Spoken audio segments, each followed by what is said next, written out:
जब प्रभु का चिंतन हो, प्रभु का नाम जप हो, तब आपको अनुभव में आएगा कि संसार में अरुचि हो रही है, कुछ अच्छा नहीं लग रहा और स्वाभाविक भगवान प्यारे लगने लगे हैं और मैं शरीर नहीं हूं।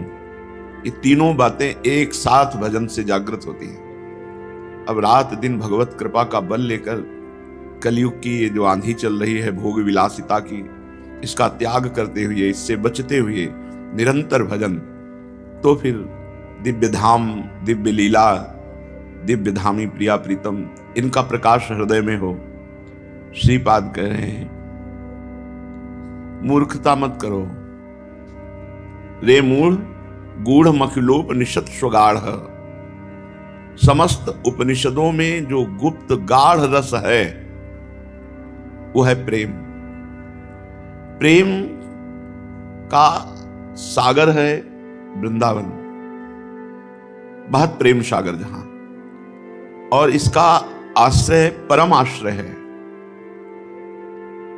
इसलिए बलपूर्वक भजन में लगो, तोड़ो ये बंधन। ये सुख मिल जाए, ये पद मिल जाए, ये रुपया मिल जाए, ये मिल भी जाए तो क्या होगा, फिर देखो, फिर और कुछ मांगे, और कामनाएं और वासनाएं, इनसे विश्राम तो नहीं मिलने वाला। इन भोगों को समेट कर क्या करेंगे? मूर्खता ही केवल है, पागलपन है। खूब दुनिया का वैभव एकत्रित किया, शरीर छूटा, कुछ साथ नहीं, बस किए हुए शुभ शुभ कर्म, फिर वही जन्म, फिर वही मरण। इसलिए कह रहे तहां न दीजय चित्त ध्रुव, ये कहो मेरो माने। जहां जहां तुम चित्त दोगे विषय में, धन में, वस्तु में, व्यक्ति में, स्थान में, ये सब नाशवान है। ये सब काल के गाल में पड़े हुए हैं। ये पूरा प्रपंच काल के गाल में है। इसीलिए प्रपंच का ही त्याग करें, संपूर्ण प्रपंच। बड़े भाग्यशाली हैं जिनका लक्ष्य बन गया है भगवत प्राप्ति। बड़े भाग्यशाली हैं जिनके मन में बात बैठ गई कि अब मुझे भजन करना है, रात दिन भजन करना है। जितनी चेतना हमारी रहेगी उसमें हम भजन करते रहेंगे। मूर्छित हो गए, सो गए या मर गए तो बात अलग, नहीं, भजन नहीं छूटेगा, तो जीवन धन्य हो गया। अन्य आश्रय, अन्य चिंतन, विषय आश्रय, विषय चिंतन, ये बाद में तुम्हें दुख ही देगा। तो क्या करें? अब तो ऐसी चित्त धरी, जुगल चरण रंग राची, महामाधुरी केली गुण, छिन छिन गाए अरुणाची। अब तो मेरी बात मान लो और अपने चित्त को चित्तचोर युगल सरकार के नाम रूप लीलाधाम में दे दो। युगल सरकार के प्रेम रंग में रंगना है, उनके नाम का जप करना, नाम का कीर्तन करना, लीला का गायन करना और उनके लिए नाचना, उनके लिए गाना। ये बहुत जल्दी प्रेम प्रकाशित होता है, पर केवल प्रभु के लिए हमारा जीवन हो। हमारा नाचना गाना संसार के दिखावे के लिए ना हो, प्रियालाल के लिए हो। बोले अब मेरी बात समझ लो, अपने चित्त को प्रिया प्रीतम के चरणारविंद के प्रेम रंग में रंगना है तो उनकी केली का गान करना है। ये चतुराशी जी 42 लीला, श्री वृंदावन दास चाचा जी की वाणी, हरिराम व्यास जी की वाणी, स्वामी हरिदास जी की वाणी, ये सब महान रसमयी वाणी है। बड़े भाग्यशाली हैं जिनको वाणी गायन करने में रुचि हो गई है, नशा हो गया है। हर समय कोई न कोई पद गुनगुनाते रहते हैं तो धन्य हो जाएगा जीवन। बोले पद गायन करो, नाम कीर्तन करो, नाचो गाओ, रिझा लो, किसी भी तरह प्रिया प्रीतम को रिझा लो। बड़े रिझवार ठाकुर हैं, बहुत जल्दी रिझ जाते हैं।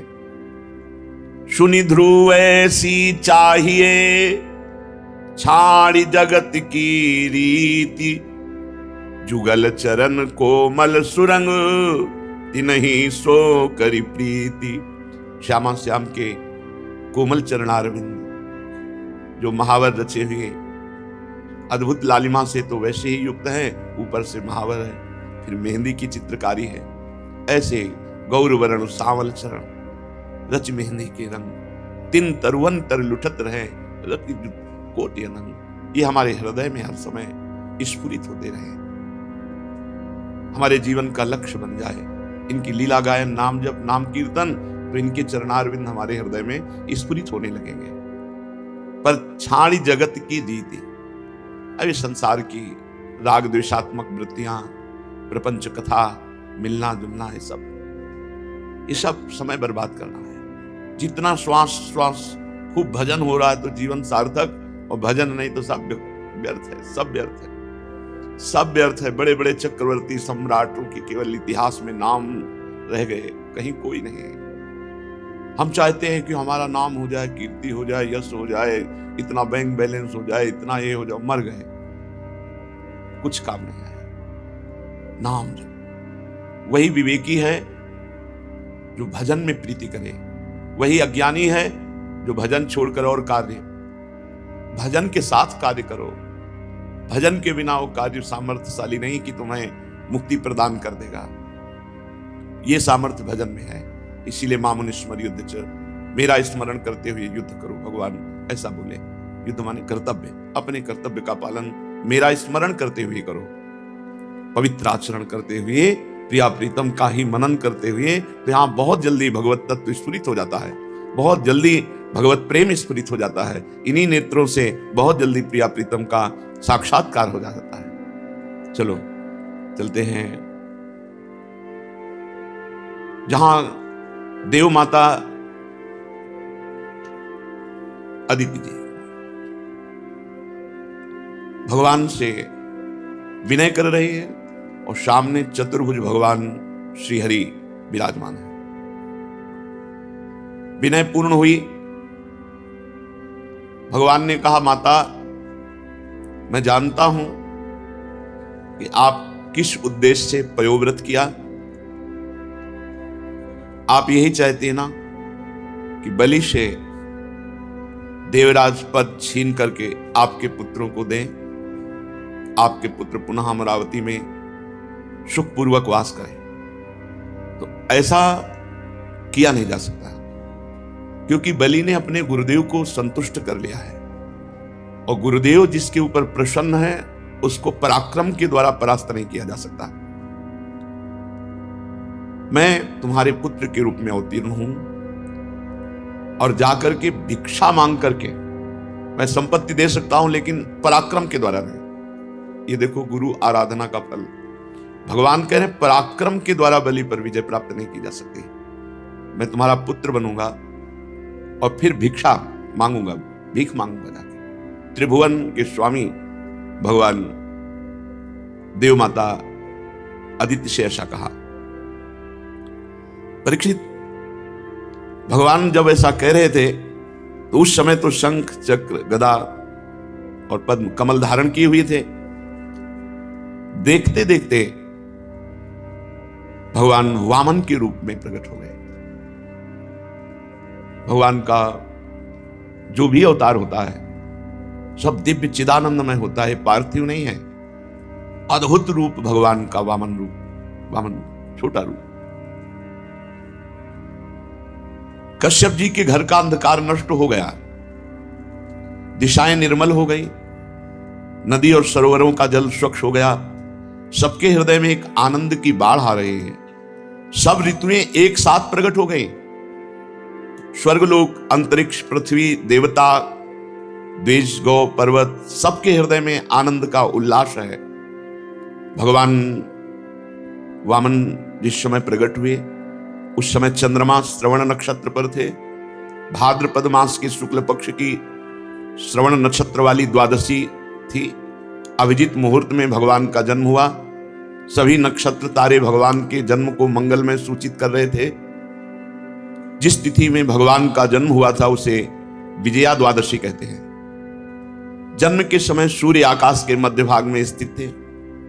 भगवान के अवतार के समय शंख, ढोल, मृदंग, ढफ, नगाड़े आदि बाजे बजने लगे। तरह तरह के वाद्य बज रहे हैं। तुरही तुमुल ध्वनि कर रही। अप्सराएं प्रसन्न होकर नाचने लगी।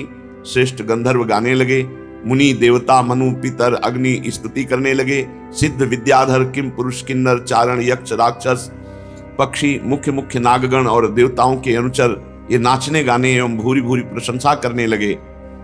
देव माता अदिति के आश्रम को पुष्पों की वर्षा से ढक दिया, ऋषि मुनि गंधर्व आदि ने। अदिति जी को बहुत आनंद देखा, परम पुरुष परमात्मा सर्वाश्चर्य में स्वरूप धारण किए हुए विराजमान है। कश्यप जी भी भगवान को अपनी योग माया से शरीर धारण किए हुए देख विस्मित हो गए और कहने लगे, जय हो विश्वात्मा, आपकी जय हो। परीक्षित, भगवान स्वयं अव्यक्त एवं चित स्वरूप है। उन्होंने जो परम कांत में आभूषण एवं आयुधों से युक्त शरीर ग्रहण किया था, वो देखते देखते अंतर्ध्यान हो गया और भगवान वामन ब्रह्मचारी का रूप धारण कर लिया। ठीक वैसे ही जैसे कोई नट अपना वेश बदल ले, क्योंकि नट नागर अद्भुत लीला विहारी भगवान है। भगवान को वामन ब्रह्मचारी के रूप में देखकर महर्षियों को बड़ा आनंद हुआ। उन लोगों ने कश्यप प्रजापति को आगे करके जात कर्मादि संस्कार करवाए।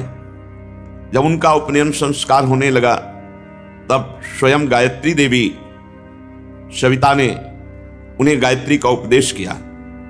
देवगुरु बृहस्पति जी ने यज्ञोपवीत और कश्यप जी ने मेखला, पृथ्वी ने कृष्ण मृगचर्म, वन के स्वामी चंद्रमा ने दंड और माता अदिति ने कौपीन कटिवस्त्र और आकाश ने वामन वेशधारी भगवान को छत्र दिया।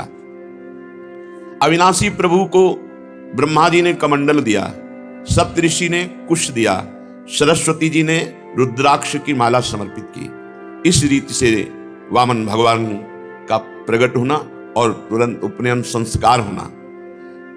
यक्षराज कुबेर ने उनको भिक्षा का पात्र दिया और जगत जननी अन्नपूर्णा भगवती उमा ने स्वयं भिक्षा दी। वटु वेशधारी भगवान वामन का सम्मान इस तरह से सब बड़े महत्जनों ने किया। ब्रह्मर्षियों से भरी हुई सभा में अपने ब्रह्म तेज के कारण अत्यंत शोभायमान हुए वामन भगवान। भगवान ने स्थापित प्रज्वलित अग्नि को कुशों से परिसमूहन और परिस्तरण करके पूजा की, हवन किया, जो ब्रह्मचारी का नियम होता है। और उसी समय तैयार हो गए यशस्वी बलि, भृगुवंशी ब्राह्मणों के आदेशानुसार अश्वमेध यज्ञ कर रहे हैं, वहां जाकर के भिक्षा मांगना। यद्यपि भगवान समस्त शक्तियों से युक्त हैं, उनको क्या मांगना। जे ही भगवान चले मांगने के लिए, पृथ्वी पग पग पर नाच रही, क्योंकि भगवान के चरण चिन्ह से युक्त होती जा रही। नर्मदा के उत्तर तट पर भृगुकच्छ नाम का एक बड़ा सुंदर स्थान है, वहीं महाराज बलि यज्ञानुष्ठान कर रहे थे। मानो करोड़ों सूर्य एक साथ आ रहे हों, ऐसा तेज वामन भगवान का। दूर से ही सब ऋषि मुनि खड़े हो गए देखकर वामन भगवान को कि यज्ञ मंडप की तरफ तेजो में भगवान।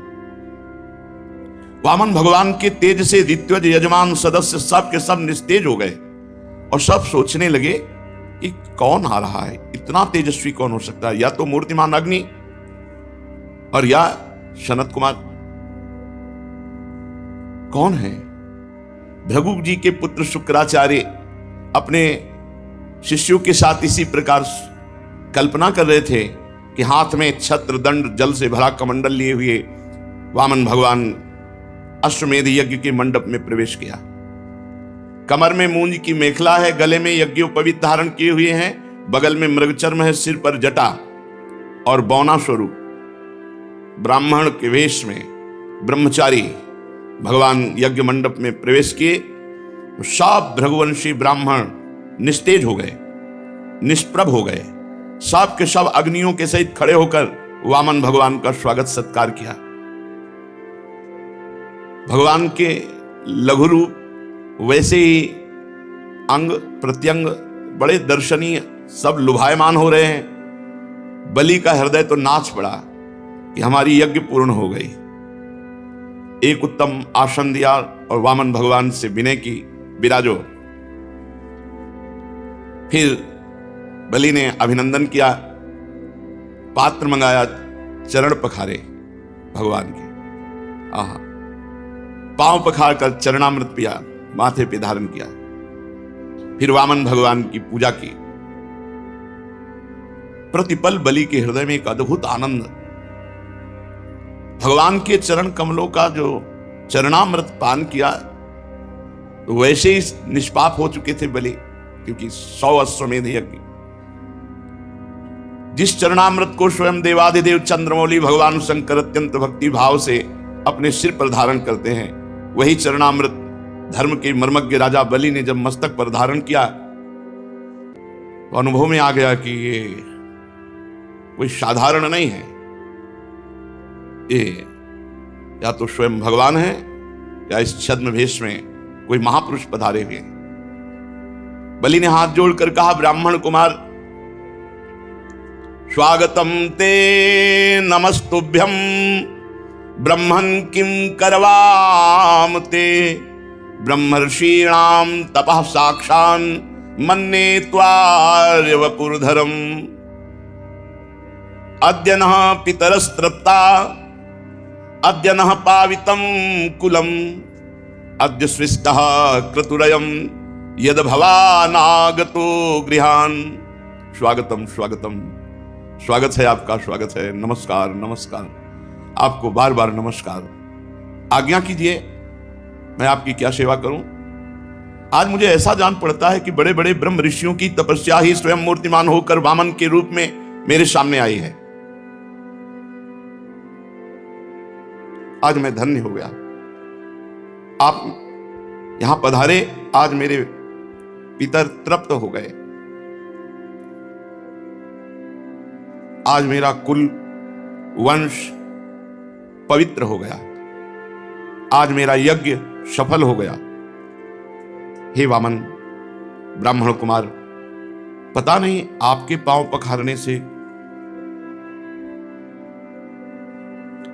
बड़ी बड़ी विधि पूर्वक यज्ञ करने पर भी जो आनंद नहीं आया, वो आनंद आपके पांव पखारने से आया। आज मुझे सब फल मिल गया। ये नन्हे नन्हे चरणों का धोवन हमारे हृदय में एक अद्भुत आनंद प्रकट कर रहा है। हे ब्राह्मण कुमार, ऐसा जान पड़ता है कि आप यहां ऐसे ही नहीं आए, कोई उद्देश्य से लेकर आए, क्योंकि आपके चेहरे से पता चलता है कि आप कुछ मांगना चाहते हैं, कुछ उद्देश्य लेकर आए। पूज्य ब्रह्मचारी, आप जो आज्ञा करेंगे उसकी पूर्ति होगी। गाय, सोना, सामग्री, सुसज्जित घर, पवित्र अन्न, पीने की वस्तु, विवाह योग्य ब्राह्मण की कन्या, संपत्ति से भरे हुए गांव, नगर, राज्य, जो चाहे वो ले लीजिए। अवश्य ही मैं आपको दूंगा, क्योंकि आज मेरा परम मंगलमय है। आप पधारे, इससे परम मंगल। आप जो चाहे। राजा बलि के वचन धर्म भाव से भरे, बड़े मधुर थे। उन्हें सुनकर भगवान वामन प्रसन्न मुद्रा में अभिनंदन करते हुए कहा, राजन, आपने जो कहा कि ये वस्तुएं, तो ये आपके कुल परंपरा के अनुरूप है, धर्म भाव से परिपूर्ण है, यश को बढ़ाने वाला है, परलोक में हितकारी है, और ऐसा आपके मुख से शोभा भी दे रहा है, क्योंकि भृगुपुत्र शुक्राचार्य जी को गुरु मानकर, परम प्रमाण मान करके आप आराधना कर रहे हैं। और जिसके कुल वृद्ध पितामह परम शांत प्रहलाद जी हों, उसके मुख से ऐसे निकलना स्वाभाविक ही ठीक है। आपकी वंश परंपरा में कोई धैर्यहीन या कृपण पुरुष कभी नहीं हुआ। ऐसा कभी तुम्हारे वंश में नहीं हुआ जिससे मांगा गया हो और वो देने में पीछे हट गया हो। एक बार किसी को देने की प्रतिज्ञा करके मुकर गया हो, ऐसा तुम्हारे वंश में नहीं है।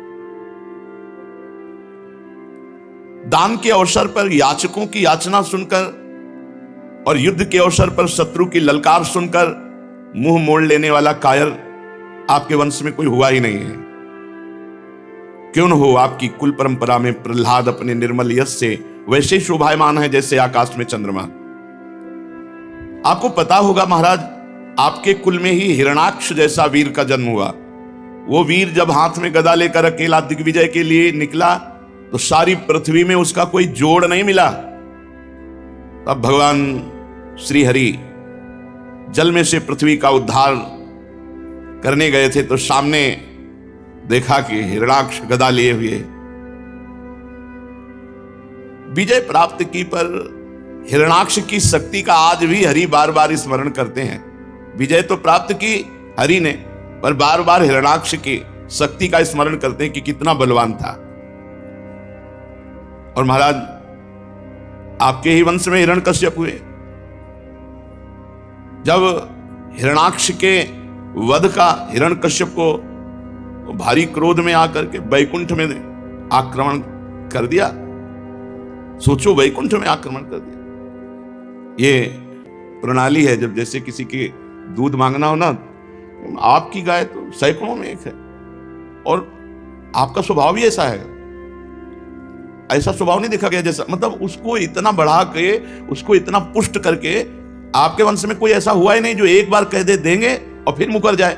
पूरा पुष्ट पक्का भगवान कर रहे हैं। अब देखो, है तो बलवान हिरण्यकश्यप, लेकिन है तो बहिर्मुख ना। उसने भगवान पर आक्रमण करना चाहा, भगवान उसके हृदय में बैठ गए। वो बहिर्मुख बाहर घूमता रहा, वो भगवान उसके हृदय में रहे, वो जान नहीं पाया। महाराज बलि, आपके वंश में एक से एक राजन, आपके पिता विरोचन बड़े ब्राह्मण भक्त थे। यहां तक कि उनके शत्रु देवता ने ब्राह्मणों का वेश बनाकर उनसे उनकी आयु का दान मांगा और उन्होंने ब्राह्मणों के छल को जानते हुए भी अपनी आयु दे डाली। आप भी अपने वंश का ही, और शुक्राचार्य जी आपके गुरु, प्रहलाद जी आपके पूर्वज, बड़ा यश आपके, भगवान बड़ाई किए जा रहे हैं। मुंह मांगी वस्तु देने वालों में आप श्रेष्ठ हैं। तो आपने कहा जो इच्छा हो सो मांग लो। तो देखो, हम बहुत संतुष्ट ब्राह्मण हैं, संतोषी ब्राह्मण। हमको तो केवल अपने 3 पग पृथ्वी चाहिए, उतने से काम चल जाएगा। 3 पग पृथ्वी वो थोड़ी सी है। अपने पैरों से हम 3 डग केवल नापेंगे, उतनी पृथ्वी दे। बहुत जोर से सब सभा, और बलि जी भी हंस दिए। बोले, ब्राह्मण कुमार तुम किससे बात कर रहे हो? त्रिभुवनपति से बात कर रहे हो। तुम वैसे जब बात करते तो लगता है ज्ञानियों में श्रेष्ठ कोई बात कर रहा है, पर अभी बच्चे हो तुम। फिर तुमसे कह रहा हूं, नगर का नगर मांग लो, राज्य का राज्य मांग लो। तुम अभी समझ नहीं पा रहे हो कि तुम क्या मांग रहे हो। महाराज बलि से 3 डग केवल भूमि। अरे मैं तीनों लोगों का एकमात्र अधिपति हूं, द्वीप का द्वीप दे सकता हूं। जम्बू द्वीप मांग लो, पूरा द्वीप दे दो। मैं बहुत प्रसन्न हूं और तुम मुझसे 3 डग भूमि केवल। ब्रह्मचारी, मेरा एक स्वभाव है, मेरे यहां जो मांगने आ गया उसको कभी जीवन में दूसरी जगह मांगना ना पड़े, इतना मांग लो। भगवान ने कहा, राजन अगर असंतोष हो जाए तो ये पूरा विश्व ब्रह्मांड एक आदमी को दे दिया जाए तो भी तृप्त नहीं होगा, और संतोष हो जाए थोड़े में भी आनंद रहता है। देखो, हम हैं संतोषी। आपको देना है तो 3 पग भूमि केवल, बस, मुझे और कुछ नहीं। मैं संतुष्ट हूं 3 पग पृथ्वी में। जो कुछ संतोष से जीवन व्यतीत करने पर आनंद मिलता है ना, वो असंतोषी को कभी नहीं मिल सकता। असंतोषी का हृदय जलता रहता है और संतोषी का हृदय शांत शीतल रहता है। असंतोषी जन्म मृत्यु के चक्कर में पड़ता है और संतोषी मोक्ष।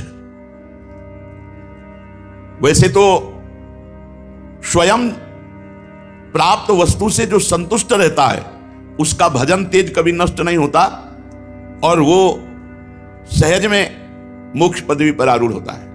कोई इच्छा नहीं, आकाश वृत्ति से स्वयं जो आए उसी से, न मांगना न कोई उपाय करना। पर हम आए हैं तुम्हारे यहां मांगने, इसीलिए मैं अपनी बात पे डटा हूं कि केवल 3 पग भूमि का आप दान कीजिए। भगवान जब अपनी बात पर डटे हैं तो राजा बलि ने कहा, चलो जिसमें तुम्हें प्रसन्नता हो उतना ही कर लो। 3 पग पृथ्वी चाहिए। जलपात्र उठाया, मैं संकल्प करता हूं। शुक्राचार्य जी सब कुछ जान गए कि अरे वामन रूप में तो स्वयं भगवान है और राजा बलि को त्रिभुवन से, त्रिभुवनपति पद है उससे हटाने की ये लीला है। शुक्राचार्य जी ने कहा, विरोचन कुमार बलि सावधान, संकल्प मत करना।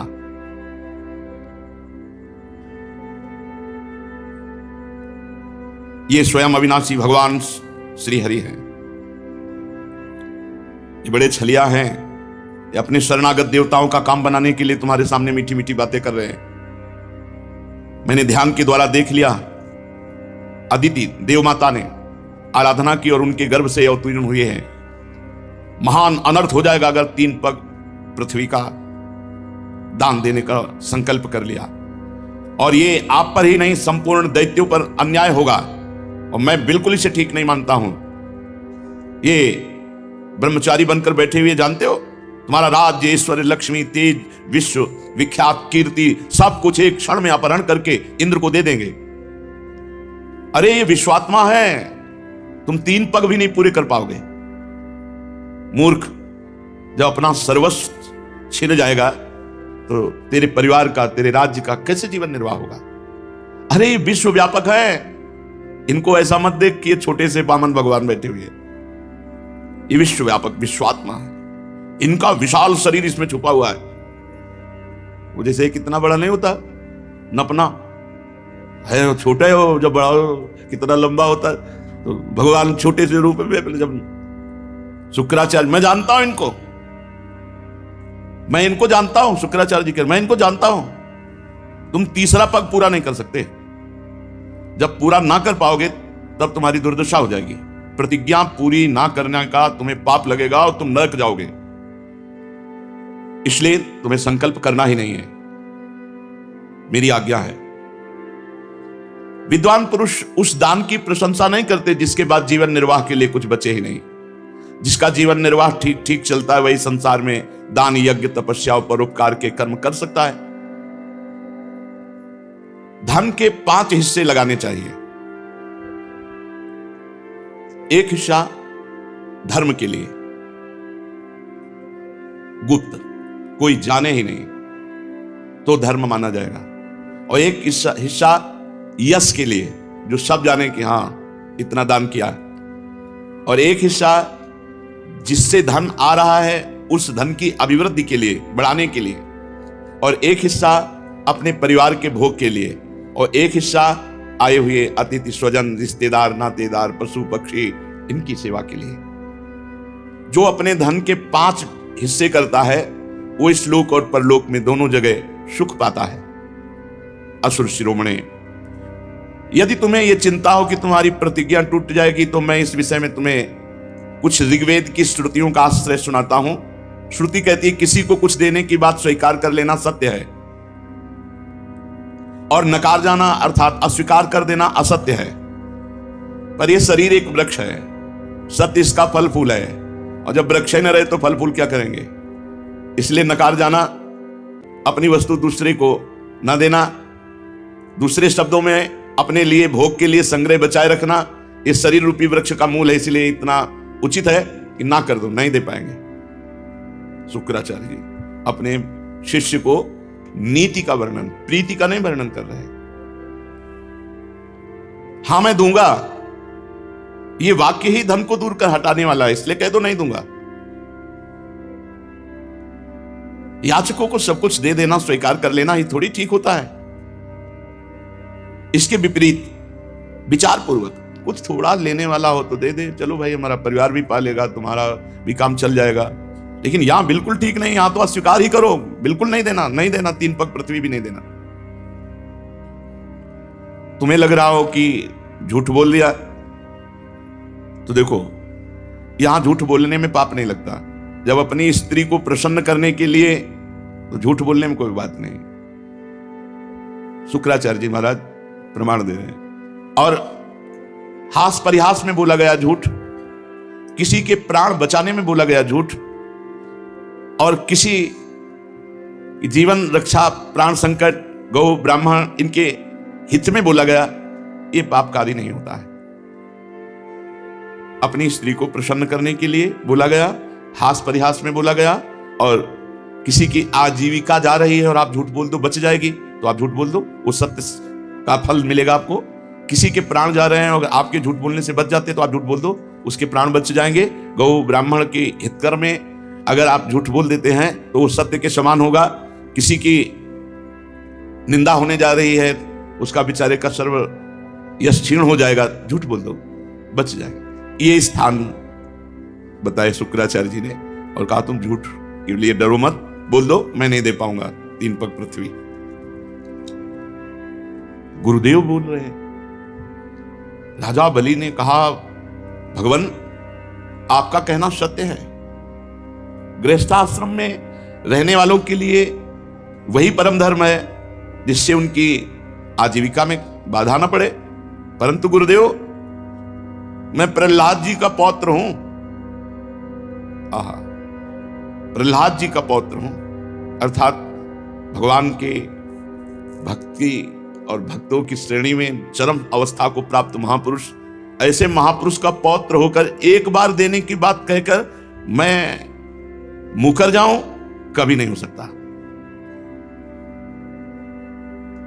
इससे बढ़कर के कोई पाप नहीं हो सकता मेरे लिए कि वामन ब्रह्मचारी हमारे यहां मांगने आए और मैं अपने सुख के लिए कह दूं कि नहीं नहीं अब मैं झूठ बोल जाऊं कि अब आपको नहीं दे पाऊंगा पृथ्वी। महाराज इस संसार में सबसे बड़ी बात है आए हुए अतिथि का, शरणागत का पूर्ण रूप से स्वागत करना सबसे बड़ी बात है। दधीची अपनी हड्डियों को, जीवन को दे दिया, शिवी काट काट के मांस दे दिया कबूतर की रक्षा के लिए। इन महापुरुषों ने दुष्ट प्राणों को दान कर दिया। ये तो पृथ्वी मांगने आए हैं और इस पर हम विचार, सोच विचार इतनी गहराई से नहीं। महाराज गुरुदेव ऐसे लोग संसार में बहुत नहीं देखे जाते जो देने की बात कह करके डटे रहें, युद्ध में जो कभी पीठ ना दिखाएं और जिनके घर से कभी भिक्षु को वापस नहीं गया, ऐसे ज्यादा नहीं देखे जाते। शतपात्र प्राप्त हो और धन का दान कर दे, इससे बढ़कर लाभ क्या हो सकता है। गुरुदेव उदार करुणाशील पुरुष अपात्र याचक की कामना पूर्ण करके भले दुर्गति भोगना पड़े स्वीकार करते हैं। फिर आप जैसे ब्रह्मवेत्ता पुरुष, इन परम तेजस्वी ब्रह्मचारी जो हम पात्र हैं, इनकी अभिलाषा पूर्ण करने में आप कह रहे हैं कि ना कह दो। और आपने संकेत किया कि वरदानी भगवान श्री हरि हैं, तब तो और मैं उत्साहित हो गया कि त्रिभुवन के स्वामी होकर के ये भिक्षुक बन करके हमारे सामने आए हैं। अरे ये तो अपने पराक्रम से भी ले सकते थे। जब ये त्रिभुवन के पति होकर के भिक्षुक बन करके आए हैं तो इनको अवश्य अवश्य अवश्य दान करूंगा। मेरे अपराध को क्षमा करो कि मैं आपकी आज्ञा का उल्लंघन कर रहा हूं। ये अधर्म से मुझे बांध लें, मेरा अनिष्ट करें, मुझे भयभीत करें, मैं विचलित नहीं होऊंगा। ये पवित्र कीर्ति भगवान श्री हरि ही क्यों ना हो, ये अपना यश खोना नहीं चाहेंगे। अगर ये मांगने पर उतर गए हैं तो ये छीन भी सकते हैं। और अगर कोई दूसरा हमसे छल करना चाहे तो ये समझ लो मैं आपकी कृपा से इतना बलशाली हूं कि मेरे बाण की चोट खाकर सदा के लिए वो सो जाएगा। मैं गुरुदेव आपकी बात नहीं मानूंगा। शुक्राचार्य जी ने देखा कि शिष्य तो अश्रद्धालु हो गया, हमारी बातें ही नहीं मान रहा और ऋग्वेद और हर वेद के उपदेश दे रहे हैं। सर्वात्मा भगवान संपूर्ण जगत को नाप लिया। भगवान का उसी समय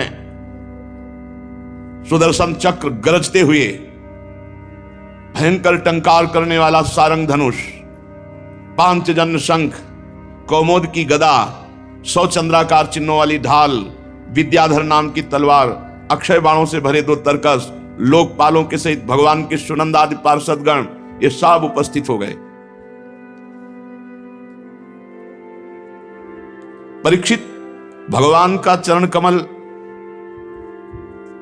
ये जब ब्रह्मलोक पहुंचा, यहां से बढ़ता हुआ ब्रह्मलोक, ब्रह्मा जी ने देखा अरे ये तो श्री भगवान का श्री चरण है, तो नख चंद्र की छटा से सत्यलोक फीका पड़ गया। भगवान के चरणों की नख कांति से ब्रह्मलोक फीका पड़ गया। स्वयं ब्रह्मा उस प्रकाश में डूब गए। मरीच आदि ऋषि, सनंदन आदि नैष्ठिक ब्रह्मचारी, बड़े बड़े योगी भगवान के चरण कमल की अगवानी की। वेद उपवेद नियम यम तर्क इतिहास वेदांग पुराण सहित ये सब मूर्तिमान होकर वहां भगवान के चरणों की आराधना। योग रूप वायु से ज्ञानाग्नि को प्रज्वलित करके कर्ममल को भस्म कर डाला, वो सब महात्मा वहां विराजमान भगवान के चरण कमल की वंदना की। इसी चरण कमल के स्मरण की महिमा से सब कर्मों के द्वारा प्राप्त न होने वाले ब्रह्मधाम की जो प्राप्ति की महापुरुषों ने, वो सब चरण की वंदना कर रहे हैं। अगवानी करने के बाद विश्वरूप भगवान के चरण का अर्घपाद्य से पूजन कर प्रक्षालन किया। पूजा करके बड़े प्रेम और भक्ति से भगवान की स्तुति की। ब्रह्मा के कमंडल का वही जल वामन भगवान के पांव पखारने से पवित्र होने के कारण गंगा जी के रूप में परिणित हुआ। आकाश मार्ग से पृथ्वी पर गिरकर तीनों लोकों को पावन करती हुई ये गंगा जी हैं। गंगा जी क्या है? मूर्तिमान भगवान के चरणारविंद की उज्जवल कीर्ति है। ब्रह्मद्रोह साक्षात ब्रह्म है। अलकनंदा मंदाकिनी और पृथ्वी पर भागीरथी गंगा। भगवान ने अपने स्वरूप को छोटा किया, विभूतियां समेटी। तब ब्रह्मा आदि लोकपालों ने अपने अनुचरों के साथ बड़े आदर भाव से भगवान की स्तुति की। ऋक्षराज जाम्बवान जी जिस समय भगवान नाप रहे थे, उस समय मन के समान वेग से दौड़कर सब दिशाओं में भेरी बजा बजा कर भगवान की मंगल में विजय घोषणा। तभी वो जब कौन जाए समुद्र के पार, तो कह रहे हैं कि समुद्र क्या, बूढ़ा हो गया हूं। नहीं तो जितने में भगवान ने 2 पग पृथ्वी नापी थी, उतने में 7 परिक्रमा पूरे ब्रह्मांडों की, और हर जगह जय घोष वामन भगवान की जय।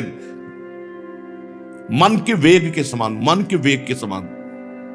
जैसे आप बंबई गए हो, अभी सोचो अभी पहुंच जाओगे, अभी मन बंबई की वो सीन ले आएगा जो आप देखे हो, या अमेरिका गए हो। इतना तीव्र गति थी जाम्बवान जी की, और बहुत पुराने हैं ये, हर अवतार में है। देखो वामन अवतार में ये लीला, और रामा अवतार में वो लीला, और कृष्ण अवतार में भी लीला। जाम्बवती जी इन्हीं की तो पुत्री है। युद्ध भगवान श्री कृष्ण से बहुत दिन जो अंदर युद्ध चला, जब जाम्बवान रग रग दर्द करने लगी तो उन्होंने कहा ऐसा पिटाई करने वाला कोई हो ही नहीं सकता दूसरा स्वामी के सिवा, कि जो हमारे शरीर में पीड़ा पहुंच जाए। तब उन्होंने कहा प्रभु आप हमारे राम जी हो। तो श्याम जी ने दिखाया राम जी का रूप, तो कहा भेंट में कन्या स्वीकार करो, ये दहेज में सिमंतक मणि ले। जाम्बवती जी वही महाभागवत जाम्बवान जी भगवान की मंगल में विजय घोषणा की। दैत्यों ने देखा, जो बड़े बड़े वीर थे, कि 3 पग पृथ्वी मांगने के बहाने तो सारा त्रिभुवन ले गए। हमारे महाराज यज्ञ में दीक्षित हैं, वे कुछ कहेंगे नहीं। तो उन्होंने कहा अरे ब्राह्मण नहीं है, ये महामायावी हरि है, ब्राह्मण के भेष में आकर देवताओं का काम बना रहा है। हमारे स्वामी यज्ञ में दीक्षित है, इसलिए इस ब्रह्मचारी वेश बनाकर आने वाले, याचना करने वाले पर आक्रमण करो। दैत्यों ने कहा हमारे स्वामी को इसने छल लिया है, हमारे स्वामी कभी झूठ नहीं बोलते। ऐसी अवस्था में हम लोगों का कर्तव्य होता है अपने स्वामी की संपत्ति की रक्षा करना। और असुरों ने अपने अपने हथियार उठा लिए, वामन भगवान को मारने के लिए टूट पड़े। पहले ही बता दिया कि जब वामन भगवान ने अपने चरण बढ़ाना शुरू किया था तो दिव्यास्त्र और दिव्य पार्षद सब पहले उपस्थित हो गए थे। एक क्षण में जितने दैत्य उत्साहित होकर के, तो नंद सुनंद जय विजय प्रबल बल कुमुद कुमुदाक्ष विश्वक्सेन गरुण जयंत श्रुतदेव पुष्पदंत सात्वत, ये भगवान के दिव्य पार्षद संहार करने लगे दैत्यों का। जब राजा बलि ने देखा कि भगवान के पार्षद मेरे सैनिकों को मार रहे हैं, तो उनको शुक्राचार्य जी के शाप का स्मरण आया कि गुरुदेव ने शाप दे दिया है कि ऐश्वर्य भ्रष्ट हो जाओ। तो उन्होंने कहा विप्रचित्ति राहु नेमी आदि दैत्यों, मेरे भाइयों मत लड़ो, शांत हो जाओ, इस समय हमारा अनुकूल नहीं है। दैत्यों काल के विधान को जानने वाले, सामर्थ्य रखते हुए भी अपने क्रोध को दबा करके समय का इंतजार करते हैं। ये समय सही नहीं है। देखो जब हमारी उन्नति का समय था तो काल हमारे पक्ष में था, देवताओं को बिना लड़े स्वर्ग छोड़कर भागना पड़ा था। आज काल हमारे प्रतिकूल है, इसलिए हमारी अवनति होनी है। बल, मंत्री, बुद्धि, दुर्ग, मंत्र, औषधि, कोई उपाय इस समय मेरा काम नहीं करेगा, क्योंकि काल हमारे अधीन नहीं। इस समय काल विपरीत है। तुम लोग चिंता मत करो, शांत हो जाओ। दैव काल जब हमारे अनुकूल होगा तब हम पुनः इंद्र पद प्राप्त करेंगे। परीक्षित अपने स्वामी बलि की बात सुनकर भगवान के पार्षद विजयश्री और दानो भाग गए। भगवान ने पक्षीराज गरुण से कहा कि बांधो इस बलि को, वरुण पास में बांध दो। ये बहुत कष्टप्रद पास होता है, प्रतिपल प्राणों को कष्ट देता है। बांध दिया गया, वरुण पास में बलि को बांध दिया। वैसे बिल्कुल विचित्र लीला है इनकी। देखो, जब केवल इनको कोई पकड़ना चाहता है कि मुझे केवल भगवान चाहिए, तब ये बात बहुत हिम्मत करके चलना है। केवल भगवान के लिए बहुत हिम्मत करनी है। गुरु ने मना किया, बलि ने नहीं माना, भगवान को दे दिया, तो प्रशंसनीय। भगवान ने यहां प्रशंसा नहीं की, कहा बांधो इसको। गरुड़ जी को आदेश किया, तुरंत वरुण पास में बांध दिया। अब तो आकाश में समस्त दिशाओं में कि गलत है, गलत है।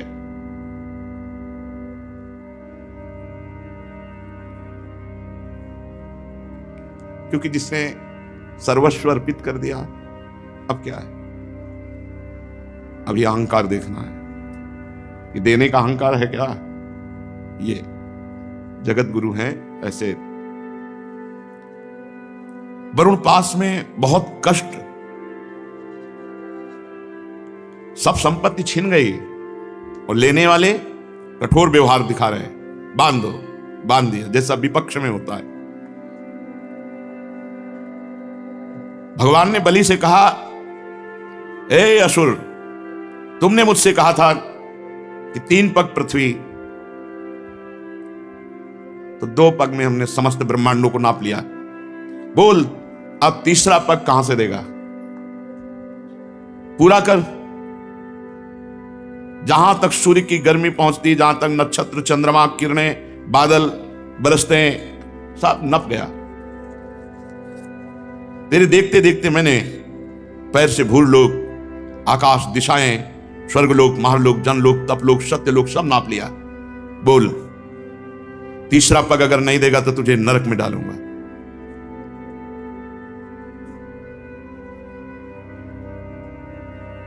यही संभाले तो संभल सकता है, नहीं तो ऐसी कैसे ऐसे हो सकता है? और गुरु तो तेरे प्रतिकूल हो ही गए हैं, शाप दे ही दिया है। अब अवश्य अवश्य तुम नरक जाओगे। जो दान देने की बात करके मुकर जाता है, धोखा देता है, उसके सारे पुण्य नष्ट हो जाते हैं, उसे नरक में गिरना पड़ता है। तुझे बड़ा घमंड था, मैं त्रिभुवनपति हूं, मैं बड़ा दानी हूं, मैं दूंगा, ऐसा कह के, और फिर दे नहीं पाया। अब तीसरा पग पूरा करने तुझे नरक भोगना पड़ेगा।